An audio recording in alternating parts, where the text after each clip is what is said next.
Hello, hello, hello, hello, hello, hello, hello, hello. Just sending some behind the camera love. I am wanting to do a quick show and tell because I have two things that I have on my handy dandy table roundy thing. One is a new deck that I got from that place that we. Oh, can you tell what it is? Where it's from? You can tell where it's from. Like that smiley face thing. We always know what that is. And then it's still in package. I wanted to show you the modification that I did with this guy, old girl, this sweet one. This is the Modern Witch Tarot, which just came out not too long ago. And I did something that I'm actually getting a little bit of flack about, which is kind of funny, but it doesn't really matter because I still love how they turned out. So if you know, I love to trim my cards often when they have borders that I'm not a fan of. And so that's exactly what I did with this set of cards. And I also edged it in a teal that's kind of like a spotty teal. So it wasn't, the aim wasn't perfection. It was actually just like character and texture. And I think I actually attained that pretty well. So I'm kind of thrilled at how they turned out.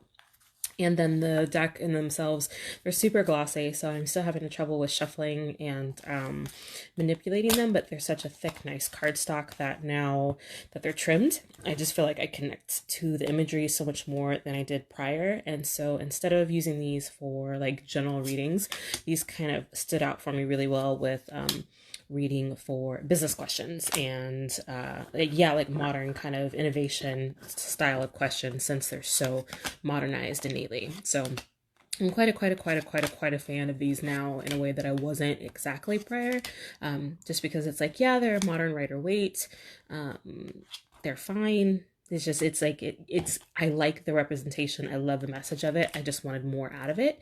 But now that I've taken those borders off, they're a little bit more interesting now than they were prior.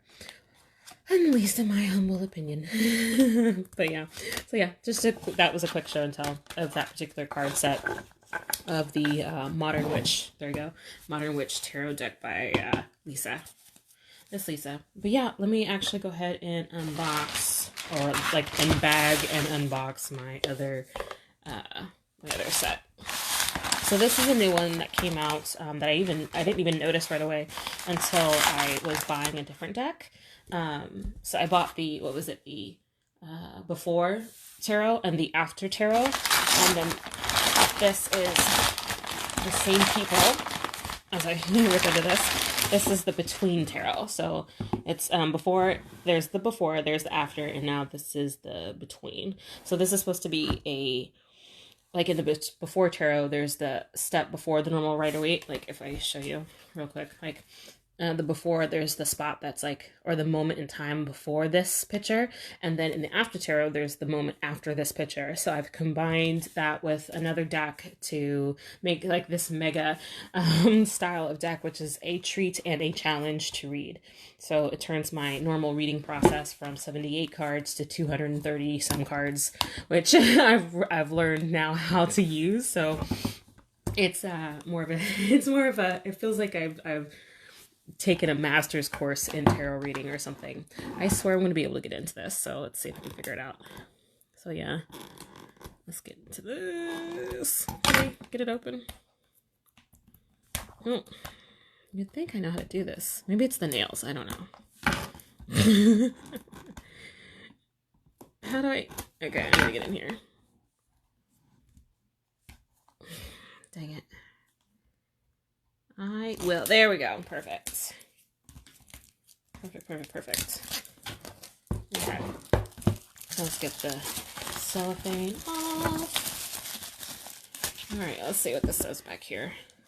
In between tarot, as before and after. So those are the two that I was just talking about. Explore what happens just before and after each arcana. In the in-between, focuses on the relationship between the two cards, or between the cards. That's what I understood, is that this is the relationship between like the example that I just showed you. So this would be like the relationship or the event between the Three of Pentacles and the Four of Pentacles. So that space in between that has not been done yet. So I think that's such a cool little concept to come from. So I'm looking forward to looking at this. What is that? So yeah, let's just open this, see what the deal is. So it's kind of a beefy book. That'll be cool, because I'm sure I'll need like What does this mean? I don't know. Okay. I always like to look at the books later because when I'm looking at these unboxings, they spend so much time on the book, which is fine and all. Again, it's fine, but I'm like, dude, I want to see the cards. Let's see if I can get my behind in here. Well, not my behind, but like my hands. And I can't. Okay, so that's the only problem with nails is that sometimes you can't grab stuff. I'm gonna cut myself if I'm not careful. Oh my gosh. Dear sweet cards, you will let me in. Okay. So while I'm trying to open these, you guys could totally comment on what you think of this whole situation so far as you're watching me struggle. I would not mind knowing who's hanging out with me this evening. Who is hanging out? Who is saying hello to me? There we go. Finally got in there. Thank you for coming, all of you. All right. So let's see what we got. Finally got another paste paper off. Okay, so first opinion, I hate these boxes because it's like, this isn't shelf conducive for me. I mean, I guess I could totally store them in there, but I really don't like to. I prefer like either hard boxes or bags. Like when it gets to this big, when it doesn't fit the thing itself, then it's a little bit of a pain in the ass. But that kind of imagery, how can you see it? That's kind of cool. In between. Let's see what we got. So I'm going to kind of like half look at this through the camera and half not. So forgive me if it's like all wonk. So that's the front of it, or the intro card. If you know anything about like edging and trimming your cards, I love to save these cards, these like informational hey girly, what do you call it? Oh gosh, what are these? These are like just the crap cards that are on top of the deck. These you can save and test out your craft materials on. So like I'll do edging and trimming, but I will test a color and test a pigment out on the edges of these little crap cards before I actually sacrifice my deck. Oh, hi Xavier. Hi Sahara. I'm glad y'all guys are here. Oh, that's interesting. Okay, so this is supposed to be the Fool card, right? It's the very first card in the Major Arcana, and so it's literally showing you the Fool on this side, and then the Magician on that side. And so the Magician, or not the Magician, the Fool is usually on this little like ledge right here, and he's heads in the clouds, and this is him legit flying. So I guess that would be the mid space between the two. If the Magician and the Fool got together and had a child, or a tarot child, it would kind of be this. So it'd be a bit of the blindness. I like that looks like the never ending story. Oh, maybe that is a never ending story emblem. Got the elements in his wings, which is cool, but he finally drops his bag. So that's kind of an interesting take, I guess, on that card. That's interesting-ish. The whole idea is so that you can't see exactly what side is up and what side is down, but having this right here, hi Miss April, having this here kind of gives it away if it's reverse or upright. So I guess that just turns into a question on if you're going to be reading reversals or not. So this is supposed to be the relationship between the Magician and I believe the High Priestess. Oh yeah, so no, that's cool. It kind of tells you right there. Okay. High Priestess and the Empress. I can see that. So the Empress is kind of like this pregnant feature, or this pregnant with possibilities, this pregnant with opportunity kind of thing. And the High Priestess is kind of the knowing, or I think of her as the knowing.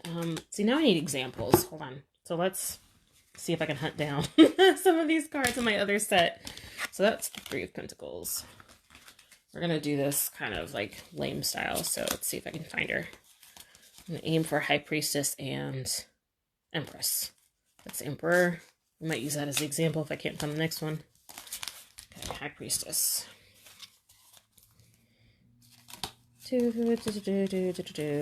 Hierophant. Wheel of Fortune. And there's the Magician. Lovers, Cups, Moon. Empress. Empress and... That's right, Empress and High Priestess. Okay,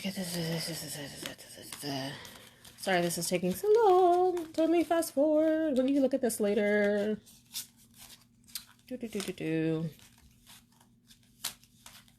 Not the hermit, not the tower. There's the fool. Well, that was useful. Hey, High Priestess. There she is. Okay. So if we move all these cards over. So you have the High Priestess and you have the Empress. So it's like there's this step. Hey, Victor. Thanks so much for hopping in here. When you have the High Priestess and then you have the Empress, this is just a representation of the two of them. And so this card is supposed to be that space in between both of those cards. So it's interesting because this side would be like the Empress, this side would be the High Priestess, and I guess, yeah, the manifestation of both of those is kind of how I'm thinking that they're aiming to go with this. So let's see how this works or this continues through. Did I just see Kalani say or give me a little... There she is. So Kalani, this is the In-Between Tarot that I just ordered off of Amazon. So yeah, I'm trying to figure out what I think of this deck so far, because it's that space in between cards. So if the Empress is on one side and the Emperor is on the other, then this would be the manifestation between the two, is how I understand it. So between Aries, between Taurus, there is nothing between them. That's kind of weird and funny. So this is the Hierophant and then the Lovers. It would kind of be a marriage, wouldn't it? Huh. Okay. So if this is the Lovers... So this is between the Lovers and between the Chariot. So I guess if you had sex with momentum, you have child. You have a child. And so you have a Chariot along with Strength. What do you have? A Zenned out Emperor, maybe? I don't know. What's the dealio? What can I use this for? Strength between... Yeah, I guess... Funny. Okay, I don't know. Just the first couple cards. I'm looking through this, and it just feels like standard Lo Scarabeo cardstock. So nothing too exciting to write home about. Much thinner than the Modern Witch. Visuals are interesting, but I'm not like compelled. And maybe I don't know, maybe I am like a total cardstock snob. I'm a bit of an artwork snob. I prefer surrealism versus, very, very realism. I wouldn't even know what you would call that as an art term. I don't know.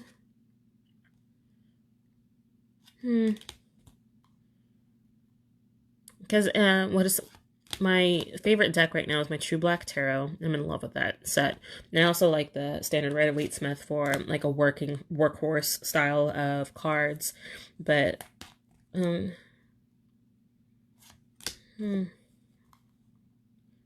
Tower. So if this was between the Tower and the Star. Hey, Miss Lori. Yeah, it's interesting, but I don't know if I dig it. And that's kind of like the point, is to kind of figure this out and see what I like and see what I don't, and experience new sets of cards and then kind of share that information with others. And so it's like, this is legit between the Moon and the Sun. You ever have sometimes where it's like it's well, yes, you get it. You get the art, you get the creativity, you get the symbolism, but I mean, it was just something that I heard recently where you want to be compelled by art. You want to either, and be polarized. So it's like, either you want to like create art that people absolutely love or create art that people absolutely hate. But when they're like meh, that's kind of the worst place to be when it comes to art, because it's not compelling in either way. You're not creating a strong response or a strong action out of the art. And that's just my perspective and my experience of it, especially since I see so many cards. So this is the Fool with the World. I can see that. Let's see what the minor arcana look like.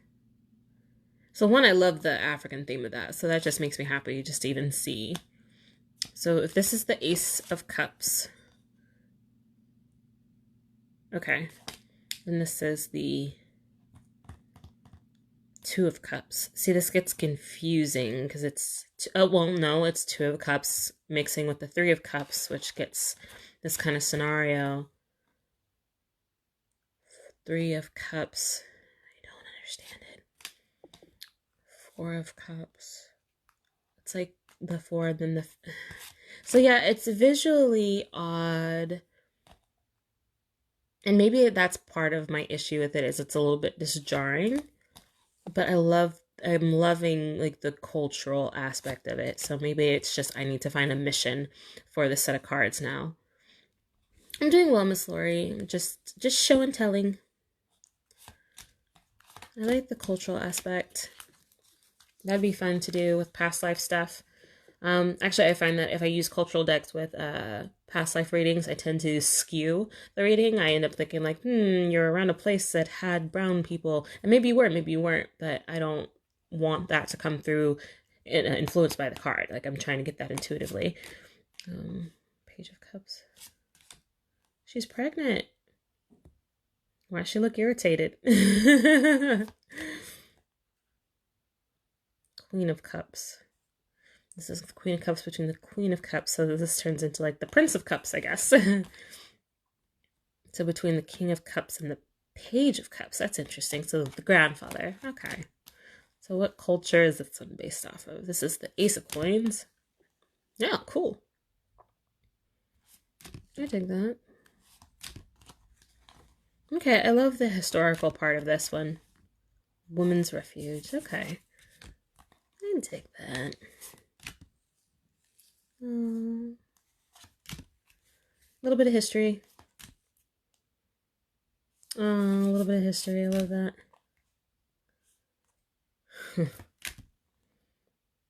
Because her man did something wrong. Yeah, I'd be ticked too. Very possible. Eight of Coins. Knight of Coins. Interesting. Child.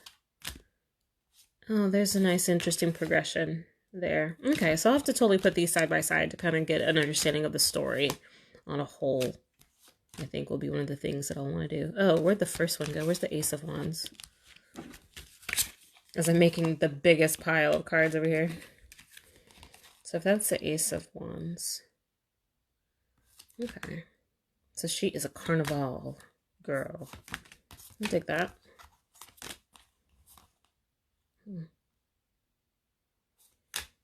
This is okay, so it just flipped the story on its head. Maybe that's why I'm a little bit like meh about it at the moment, because it just flipped the story on its head, which is okay.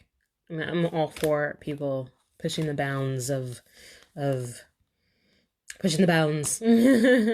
Hi, Jordan. Thanks for hopping in. This is just a show and tell today of a new set of cards that just came out. It's called In Between Tarot, and these cards are depictions between cards. So if you have like for example, this is the Queen of Wands, but this is depicting the normal Queen of Wands in between the King of Wands. So this is what the artist representation of what that space in between the two cards would be. So sorry if that's too loud, it's my heater kicking in. The King of Wands. So, and then, okay. So now that I have a better understanding of kind of the overall arc, I guess, of each arcana's, not the arcana, each suits, there we go, suits mission. That makes sense. So the Five of Swords, yeah, that's about right. Yeah, Miss Jordan, I was kind of meh about it a minute ago, because it's like, okay, it was telling a new story, and I hadn't quite gotten that point yet. So yeah, this is kind of the space in between the Six of Swords and the Seven of Swords, the way I understand it, with the Six of Swords being, what is the Six of Swords doing? Oh, kind of like that, moving away, and then the Seven of Swords is kind of this devious space. So this would kind of be, yeah, like straight in the middle of it, being kind of hiding. So I bet you anything this would be great for a certain type of question, like the more nuanced question that's not so easily answered with like, yeah, with your standard right away. And sometimes those kind of questions show up, especially when they're more complicated, when they're more thought through, when they're more from like a higher, I hate to say like higher evolved place, but some questions are like, if you ask a question like, when will I ever be happy? That's kind of a baseline question. Now you start to ask me like, what blockages am I allowing to be in my way? Then that's a little bit more of a higher place to come from. They're kind of confusing because you think it's going to be one thing and then it's in between. Yeah, and that's so it's a nuancing. It's higher level version maybe. It's like college tarot classes, I guess. It's kind of how I think of it. What is this? This is the Nine of Swords. Nine of Swords. Oh yeah, because he goes from being up all night in the Nine of Swords, kind of like in a nightmarish state, to having all those swords in his back and the Ten of Swords. So this is, I guess, the person who put the swords in his back. Interesting. Yeah, Ten of Swords. Cool. Bit of a warrior. I love that. I wonder if I'm gonna have to look in the book as to like what community, or is this based off? Is this Roman? Kind of is Romany. Not Romany, but like Roman, i.e. or Y. What is this? So that's the Queen of Swords, but not really. And then he ages. So that's the interesting part that I'm noticing, is that there's a progression in the same one. So instead of using like a page, one person, this is usually a boy person, and then the knight is like an older person in transit of some sort, and then this is usually a female of some sort, and then this is usually a male of some sort. It looks like they are using the same one person as he ages from, I guess, from being like just having completed his coming of age story or coming of age task. I guess he survived it and came back. So like, yeah, that could be like the coming of age. Like, I'm going out to do the Roman Empire kind of thing. What was it? I'm not sure. At a higher level. It's all good. Page of Swords. Feels like he's about to go on to that, like, that adventure, like coming of age adventure. He's come back. He's carved his name into into like, maybe that's like a family stone kind of thing. And now he's a bit older. Maybe he's defending his land kind of thing, fighting for it. Well, now that he's king. So yeah, I guess he's king of his area and defending it. I wonder where these kids, maybe those are his kids kind of thing. And then this is him aged on his throne. Yeah, I saw that too. The cloud horse right there. So yeah, it's interesting.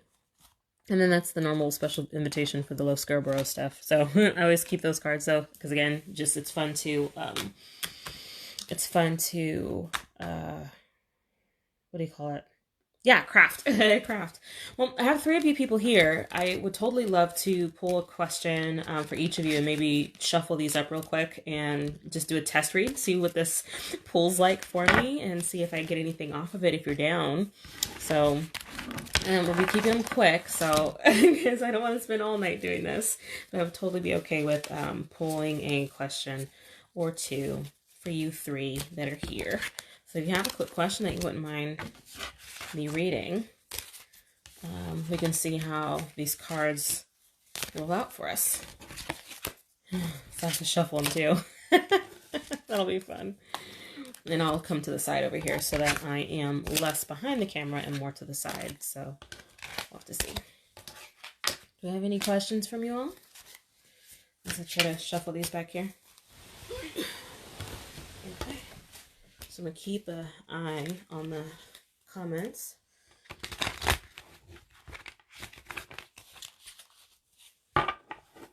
Let's see if I can scooch this a little bit more over here. No questions yet? Okay. Let's see. Maybe I'll just shuffle. Oops. That almost landed. Almost landed.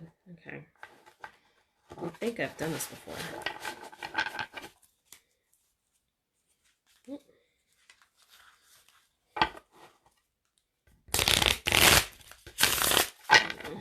much better. No questions from you? All right, I'll give it another minute or ish. Oh. Figured this might be fun to to show you how I shuffle, or one of the ways. Trying to think of a question. I bet. Oops, that didn't go. What am I seeing? I'm so down, thank you, but I don't have a question. Just want to see what you're... Oh, that's fine. Let's just... okay, since we don't have any questions, let's just pull and see what kind of pull I get. We'll just do it that way. It's kind of the funny part when you have tarot cards, when you have somebody that knows tarot, you have all your questions answered, and then all of a sudden you have none. Oops, that didn't go very well. Okay, somebody showed me once how to do it like sideways, so let me see if I can do it that way. Take them in half, and then you... Oh, this may be a no. Okay, it's like... Oh, didn't land. Don't tell anybody I did that. Hi, Disa. Okay, so this is a new set of cards. I was just going to pull like a quick little question. Not even a question. I'm just going to pull like 3 cards and see what kind of story they show for me, because I don't even know. I don't know how these are going to read at all. Normally, I like to formally introduce myself to a set of cards. I should do a video on interviewing spreads, or a spread to interview your deck, so that like you get to know your cards, they get to know you. Before you actually start working together. So hopefully this deck doesn't get too disrespected from my lack of interview and me just hopping in and saying what's up. But yep, that's just how I'm going to do it today. Alright, so sometimes I spread. Let's see if I can actually do it here. Oh, kind of. So let's see. What wants to show up for me today? I'm just pulling. Okay. There we go. Alright, what cards are these? So they're all reversed, so I did this upright. Okay. So what I have... What do I have? I have the Page of Cups with the Ace of Coins and the Emperor. So this whole situation just reminds me of somebody who is a little bit impatient about the things that they're doing, or the things that they're trying, or the games that they're playing is kind of the words that just came to mind. So it's like it's a learning process. It's a beginning structure and things that are about to change. And there's this reminds me of that space where how you got here is not what you're going to need to do to get over here. So what got you here will not get you to that next space and time, that next place. So it's like you have to think outside your box. You have to think a little bit more dynamically. You have to get help. You have to get resources, because what got you to the place where you're at, the success where you're at, is not going to get you to the next step. So you have to up your game. And to me, this feels like a bit of the impatience that likes to show up when people want what they want and want it now, instead of actually doing the work or waiting for the fairy dust to hit them in the face. And unfortunately, it doesn't happen that way. So to me, that's what that kind of would read on or read about for someone if I was reading it for a person. But yeah, let me just take a quick see. Oh, I don't have any of my questions answered, just don't know what I want to know. Disa, or not Disa, excuse me, Miss Lori, that is a common problem, and usually what I find a way to start down that rabbit hole of like, you don't know what you want to know, and that's okay not to know what you want to know, but I find that if you kind of journal out what you're thinking about, and then let's say, for instance, you journal, and you see a theme that's coming up today. I have a theme about my feelings being hurt because of what my partner said or something. Well, then you start to maybe chew on why did that happen? And maybe you get some cards as to why that happened. And you start to see that the answer to your question isn't so much like the blanket face, well, he did this because he's mad. No, it's more of like, he's also a little bit fearful because he's scared of change, but he still loves you, kind of thing. Like, so it just kind of gives you an insight, gives you perspective. The thing also is that you have to be open and willing to hear the answer as it comes and as it's available to you, instead of what you want it to be. because so many people want it to say something in particular instead of wanting to listen to what it actually is. But anywho, you guys, thank you so much for hanging out with me this evening. I'll just show you my feather so you have something to look at. There you go. This feather followed me home from Value Village one day, so I put a little string around it, and now it's been like a clearing feather for me. So just, I have no clue where this thing came from or even what kind of feather it is. I think it's goose, but I don't know. It's like dyed goose. But it's like a buddy now. But yeah, you guys. Oh, now you have a question right when I'm about to leave. You guys, thank you so much, Miss Jordan. You will see me again on Wednesday for sure. Probably before then. If not, then you guys will see me on Friday as well. I am doing a tarot reading live for everyone. So I am on my page, you probably have seen where it said volunteer requested. I am going to select a volunteer here in the next day or two, and that person gets to have a 30-minute tarot reading by me done live. Yeah, I saw that Miss Jordan had a question, like right when I'm leaving, doll. All right, Miss Jordan, you take care. I'm going, Lori. All right, bye, you guys. Take care. Have a great evening.